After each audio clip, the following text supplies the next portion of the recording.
When someone lands a government appointment in Nigeria, especially one directly under the president or governor, it is assumed that the person has finally made it financially. This is because their share of the national cake is in view. So, you can imagine the shock in the faces of Nigerians when Abidemi Rufai, the senior special assistant to the Ogun State Governor Dapo Abiodun, was accused of being a significant participant in what may have been the largest fraud against the Washington state government in the US. When you think you would have learned a thing or two after Hushpuppi's arrest, the self-acclaimed Lekki big boy got busted at the John F. Kennedy Airport in New York on Friday, May 14 of 2020, in connection to a $350,000 fraud, a whopping 140 million naira. The 42-year-old Nigerian citizen was arrested here at JFK Airport in New York by FBI agents while he was trying to leave the country.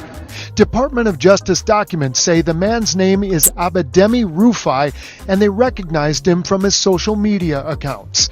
The FBI investigation, which followed his track for over a year, showed that Rufai allegedly stole the identities of over 100 Washington residents to steal COVID-19 unemployment benefits meant for US residents in 2020. Although his lawyer has continued to reiterate that Abidemi is not guilty of the wire fraud charges against him, there are reports that he faces up to 30 years imprisonment if he is found guilty. Also, new reports imply that his relatives may have received proceeds of his fraudulent activities, and Rufai may be connected to another cybercrime syndicate in the US. Will he be sharing a prison cell with Hushpuppi? Hello guys, it's T-Code here for African Glitz. U.S. attorneys say Rufai stole the identities of more than 100 people here in Washington state to funnel more than $350,000 in unemployment benefits into his own bank account from the Washington State Employment Security Department. Abidemi Rufai Moyedele, also known as Sandy Tang, is a 42-year-old Nigerian politician from Ogun State. He is also well known as Lekki Big Boy, popular for living large, spending money lavishly, and making dollars rain at events. He became more popular in Ogun State in 2019 when he contested to represent Ijebu North, Ijebu East, Ogun Waterside Federal Constituency at the National Assembly under the All Progressives Congress Party (APC). Sadly, he lost to his opponent who ran under the Umbrella Party.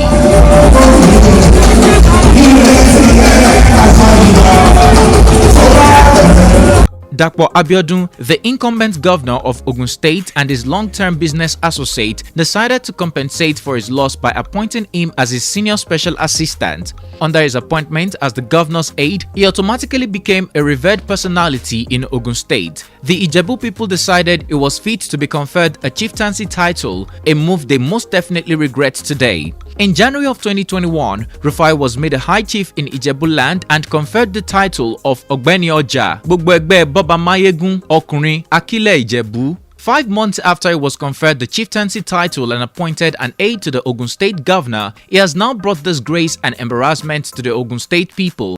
The FBI began investigating the fraud case after a report was made to the Washington Employment Security Department in April of 2020. We looked up the name and found Facebook pages all with images of the same Nigerian man based in New York who claims to work for the Nigerian government, and some of the pages are linked to charities. After his identity was uncovered, an analysis showed he was using falsified Gmail accounts to perpetrate fraud. A federal judge in January of 2021 issued a warrant to Google to allow investigators to search Rufai's Gmail account, and voila, over 1,000 emails were found linking him to the fraud and green dot, an online payment he was using to wire the money to his bank account. His email and banking tactics also linked him to a Nigerian crime organization known as Scattered Canary. And making matters worse, the report shows that he perpetrated the crime while on US soil. Additional reports released by the FBI indicate Rufai has since 2017 been actively stealing and retaining the identification information of American citizens. Numerous emails with attachments containing the bank and credit card details, driver's licenses, birthdays, and tax returns of US tax payment information were found in his email. He is also suspected of defrauding employment programs in other US states. Yeah, would you believe 10 other states this person is allegedly prolific? Would you believe that the FBI says 10 other states were hit by the same scam and they believe the same suspect is behind fraudulent benefits taken from Hawaii, Maine, Michigan, Missouri, Montana, New York, Ohio, Pennsylvania, Wisconsin, and Wyoming. He's coming to our state on Wednesday to face justice, and we're told his arrest might lead to many more. According to reports, he agreed to speak to law enforcement agents without an attorney present, and his identity was verified from the name and date of birth on his ID card. Found on him were 5 debit cards, 2 credit cards, a luxury Cartier watch, 3 smartphones, and 7 pieces of luggage. The FBI has also accused Rufai of being a significant participant in what may have been the largest fraud against the Washington state government, adding that greed must have been a powerful motivator for him. While it is not clear if Rufai relatives are complicit in his cybercrime activities, emails uncovered from his Gmail account show that some of the proceeds of his crime were mailed to the house address of his brother, Abidemi Rufai, who lives in Jamaica, New York. When interviewed, Alaba, one of his 15 siblings and a lawyer in the US, was unwilling to provide more information about Rufai's business activities in Nigeria. Many claim this could be because he is complicit in his brother's fraudulent activities and does not want to be implicated. So the FBI told me that this suspect did something remarkably simple, but it also avoided detection from the fraud alert systems. Here's what he did. These are the actual email addresses he used with Gmail. They're all the same email, but what he did was he worked in periods, scattered them around. Gmail doesn't recognize periods, and all of those addresses went to the very same email address. It was this one, which belonged to the suspect. But when he put that in, the Washington employment system looked at those as different people, so they didn't detect his fraud.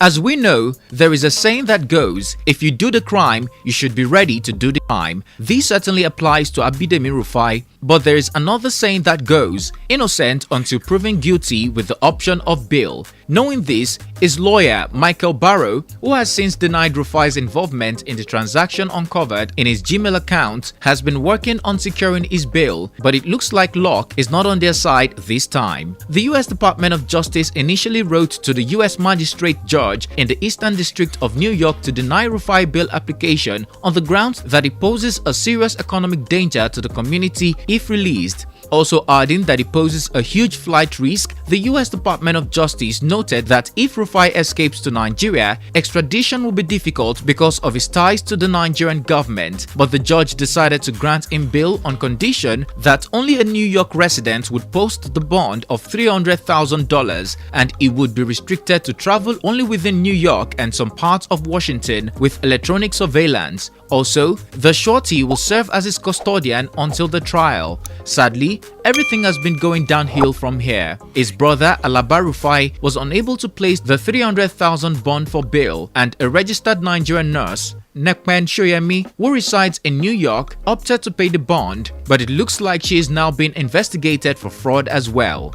According to the FBI, they uncovered irregularities in the details provided by Nekpem to process Rufai's bail. The ownership of a US property she claimed was hers couldn't be verified. Also, the 2 bank accounts she provided only had $350 in one and $1,838 in the other, which can barely cover the $300,000 bond imposed. A background check was done on her.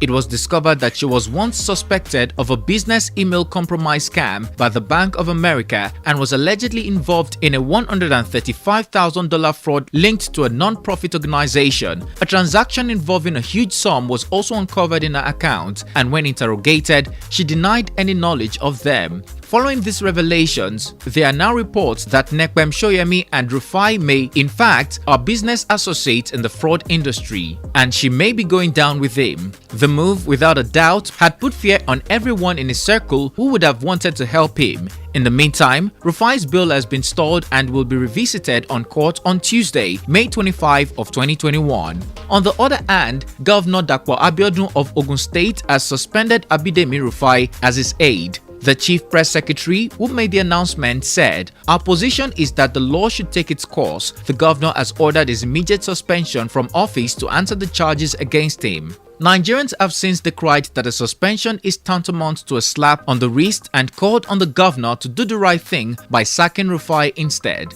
Following news of Rufai's arrest, Nigerians have been reacting differently on social media.